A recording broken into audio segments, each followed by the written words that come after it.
The way you speak, that really matters a lot.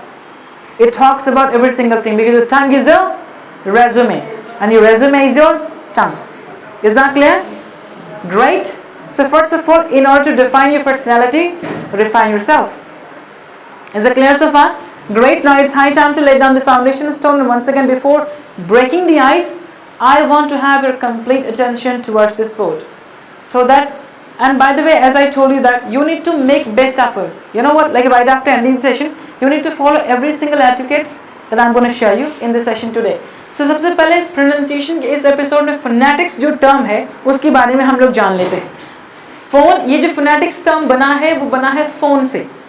ये जो word होता है फोन से, इसका मतलब होता है साउंड.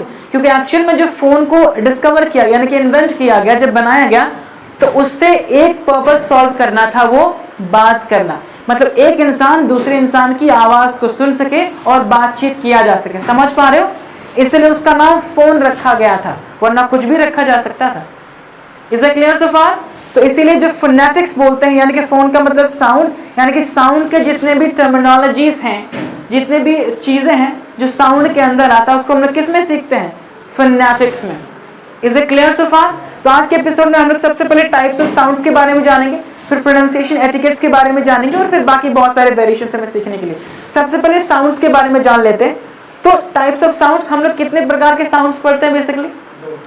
व्हाट? दो तरीके से साउंड्स को हम लोग पढ़ते हैं. क्या होता है? एक होता है आपका वावल साउंड और दूसरा होता है कॉन्सोनेंट साउंड. आप समझिए कि इंग्लिश में जो चीज हम लोगों ने पढ़ा है वो कुछ इस तरीके से, हमारे पास कितने लेटर्स होते हैं? 26 लेटर्स होते हैं. और हिंदी में अलग अलग, हर एक लैंग्वेज में अलग अलग लेटर्स हैं और उसके काउंटिंग भी अलग अलग तरीके से. However, we are specifically highlighting the English language, okay? And in the English language we have basically 26 letters in English. हमारे पास पूरे तरीके से इन 26 शब्दों को हम लोग एक साथ क्या बोलते हैं? हम कहते हैं इसे alphabet. Don't say alphabets. Alphabet, that's it. Alphabets का मतलब कुछ और हो जाता है.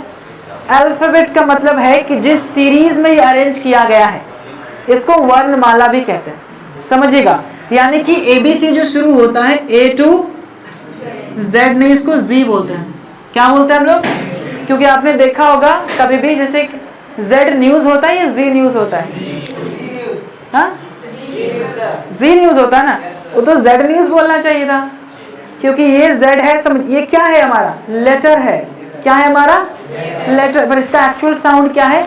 वो Z का साउंड. अभी धीरे धीरे सारी चीजों को आप सीख पाएंगे.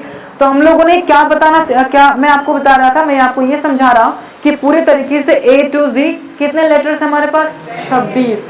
और कंप्लीट उसके जो सीरीज है, सीक्वेंस है, A के बाद B का आना, B के बाद C का आना, सो क्या बोलते हैं? कंप्लीट अल्फाबेट बोला जाता है. और हमें ये भी अच्छे तरीके से मालूम है कि 26 लेटर्स में हमारे पास कौन कौन से हैं.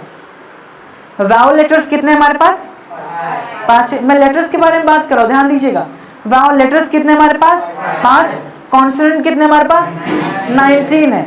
आप लोगों ने स्कूल में 21 पढ़ा होगा, हर जगह 21 पढ़ाया जाता है, पर इसको टेक्निकल टर्म को अगर आप समझोगे तो आप देखोगे कि 5 हमारे पास वावल लेटर्स होते हैं और 19 हमारे पास कॉन्सोनेंट्स होते हैं. बच गए 2 हमारे पास, तो इसको हम लोग सेमी वावल कहते हैं. सेमी वावल इसे कहा जाता है. समझ पा रहे हो? नहीं. क्यों? क्योंकि हालांकि ये कॉन्सोनेंट है. क्या है? कॉन्सोनेंट है, बावजूद इसके ये कभी कभी वावल का साउंड देता है. कभी कभी ये वावल का साउंड देता है, इसलिए सेमी वावल कहा गया. इज इट क्लियर सो फार? आप यहाँ तक तो चीजें क्लियर है, कोई डाउट नहीं होगा. सवाल ये आता है कि सर हम लोग प्रोनाउंसिएशन में मिस्टेक्स क्यों करते हैं? सब कुछ मालूम है, तो इसका आंसर आपको यहाँ पे मिलेगा. बेसिकली हमारे पास 26 लेटर्स होते हैं किसमें? इंग्लिश में. बट आयरोनिकली हमारे पास 44 साउंड्स हैं. कितना है? यानी कि हम लोगों ने 26 लेटर्स पढ़ा है. ए हमारे पास अ साउंड के लिए है, बी हमारे पास या ब के लिए बी है, का के लिए सी है, और ड या दा के लिए डी है. ठीक इसी तरीके से हमारे पास 26 लेटर्स हैं, तो कितने साउंड्स हो गए? 26, है ना. यानी कि हम लोग 26 साउंड से अच्छे तरीके से वाकिफ हैं, उसके बारे में जानते हैं, कहीं ना कहीं देखा सुना पढ़ा है. लेकिन आयरोनिकली हमारे पास 44 साउंड्स हैं. यानी कि अभी भी हमारे पास 18 ऐसे साउंड्स हैं जिसके बारे में हमें नहीं बताया गया, जिसके बारे में हमें कभी मालूम ही नहीं चला. और जब जब ये 18 साउंड्स आते हैं आपके सामने, आप मिस्टेक्स करोगे।